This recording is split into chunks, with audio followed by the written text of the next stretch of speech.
ചേലക്കരയിലെ തോൽവിയിൽ വ്യക്തിപരമായി അതിയായ ദുഃഖമുണ്ടെന്നാണ് UDF സ്ഥാനാർത്ഥിയായിരുന്ന രമ്യ ഹരിദാസ് പറയുന്നു. UDFന്റെ പ്രവർത്തകർ ആഗ്രഹിച്ച ഒരു വിജയത്തിലേക്ക് എത്തിക്കാൻ കഴിയാത്തതിൽ എനിക്ക് നിരാശയുമുണ്ട്. പക്ഷേ അതിജീവിച്ചല്ലേ പറ്റൂ. ഇതൊരു ജനാധിപത്യ രാജ്യമല്ലേ എന്നും രമ്യ ഹരിദാസ് പറയുന്നുണ്ട്. വിമർശനങ്ങൾക്കെല്ലാം മറുപടി പറഞ്ഞുകൊണ്ടുള്ള ഒരു ഫേസ്ബുക്ക് പോസ്റ്റിലൂടെയാണ് തന്റെ പ്രയാസം രമ്യ ഹരിദാസ് പങ്കുവെക്കുന്നത്. ഈ കുറിപ്പിലൂടെയാണ് മറുനാടൻ മലയാളി എന്ന യൂട്യൂബ് മാധ്യമത്തിന് മുമ്പ് താൻ നൽകിയ പിന്തുണയിൽ നിർവ്യാജം രമ്യ ഹരിദാസ് ഖേദം പ്രകടിപ്പിക്കുന്നത്. മറുനാടനുമായുള്ള ബന്ധത്തെക്കുറിച്ച് വിശദീകരണം ഇങ്ങനെയാണ്: ഞാൻ മറുനാടൻ എന്ന ഓൺലൈൻ മാധ്യമത്തെ സപ്പോർട്ട് ചെയ്യുന്നു എന്നതായിരുന്നു വലിയ രീതിയിൽ പ്രചരിച്ച കാര്യം. ഇത് സംബന്ധിച്ച് എന്റെ നിലപാട് ഒരിക്കൽ ഞാൻ വ്യക്തമാക്കിയതാണ്. ഒരു ഓൺലൈൻ മാധ്യമത്തോടും എനിക്ക് മമതയോ കൂറോ ഇല്ല. അങ്ങനെ പിന്തുണയ്ക്കേണ്ട കാര്യവുമില്ല. ഞാൻ മറുനാടനെ പിന്തുണയ്ക്കുന്നുമില്ല. അത്തരം മാധ്യമങ്ങളിൽ വരുന്ന വാർത്തകളെക്കുറിച്ച് വ്യക്തിപരമായി എനിക്ക് അത്ര നല്ല അഭിപ്രായവുമില്ല. എതിർ ശബ്ദങ്ങളെ ഇല്ലാതെയാക്കുക എന്ന ഇടതുപക്ഷത്തിന്റെ നയങ്ങൾ നടപ്പിലാക്കുന്നത് കണ്ടപ്പോഴാണ് ഓൺലൈൻ മാധ്യമ വക്താവിന്റെ ചിത്രം വെച്ച് പിന്തുണയുമായി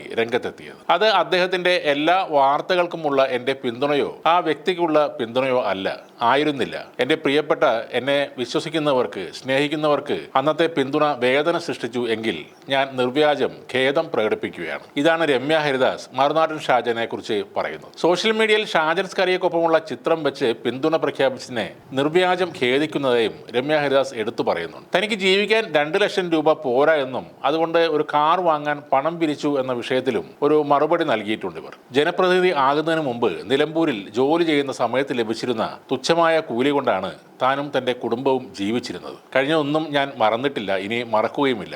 പക്ഷേ 2 ലക്ഷം കിട്ടിയിട്ടും പട്ടിണി മാറാത്തവൾ എന്ന് സമൂഹ മാധ്യമങ്ങളിൽ അധിക്ഷേപം വരുമ്പോൾ മനസ്സ് വല്ലാതെ നോവുന്നുണ്ട്. ജീവിതത്തിൽ 5 രൂപ തികച്ചെടുക്കാൻ ഇല്ലാതിരുന്ന ഒരു കാലം എനിക്കുണ്ടായിരുന്നു. അന്ന് പലരുടെയും സഹായം കൊണ്ട് ജീവിച്ചതൊന്നും മറന്നിട്ടില്ല, ഒരിക്കലും മറക്കുകയുമില്ല. അങ്ങനെയുള്ള ഒരുവളെ ഇനിയും ആക്ഷേപിക്കരുത് പ്ലീസ്. അതെന്നെ വല്ലാതെ നോയിപ്പിക്കുന്നു എന്നും രമ്യ ഹരിദാസ് പറയുന്നു. മറുനാടൻ ഷാജൻ രമ്യ ഹരിദാസിന് നൽകിയ പിന്തുണ രാഷ്ട്രീയപരമായോ വ്യക്തിപരമായോ ഉള്ള ഒന്നല്ല.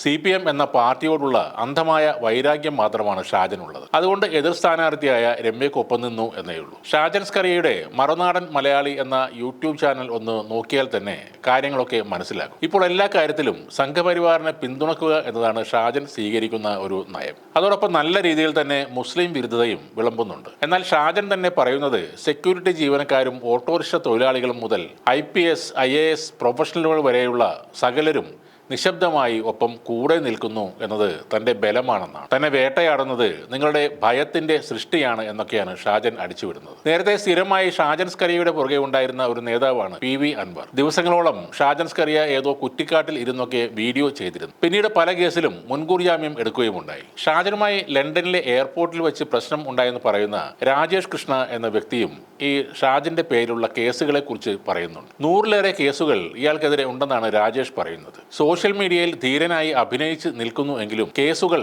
കോംപ്രമൈസ് ആക്കാൻ വേണ്ടി ഓടി നടക്കുകയാണ് ഷാജനെന്നും രാജേഷ് പറയുന്നുണ്ട്. അധമമായ രീതിയിൽ മാധ്യമ പ്രവർത്തനം എങ്ങനെ നടത്താം എന്നതിൽ ബിരുദാനന്തര ബിരുദം നേടിയ ആളാണ് മറുനാടൻ ഷാജൻ. കളമശ്ശേരി സ്ഫോടന കേസിൽ മുഖ്യമന്ത്രി പിണറായി വിജയനെ ഹമാസ് പ്രേമിയെന്ന് വിളിക്കുകയും ആ കുറ്റകൃത്യം മുസ്ലിം സമുദായത്തിന്റെ പേരിൽ കെട്ടിവെക്കാൻ ശ്രമിച്ച ആളുമാണ് മറുനാടൻ ഷാജൻ സ്കറിയ എന്ന യൂട്യൂബർ.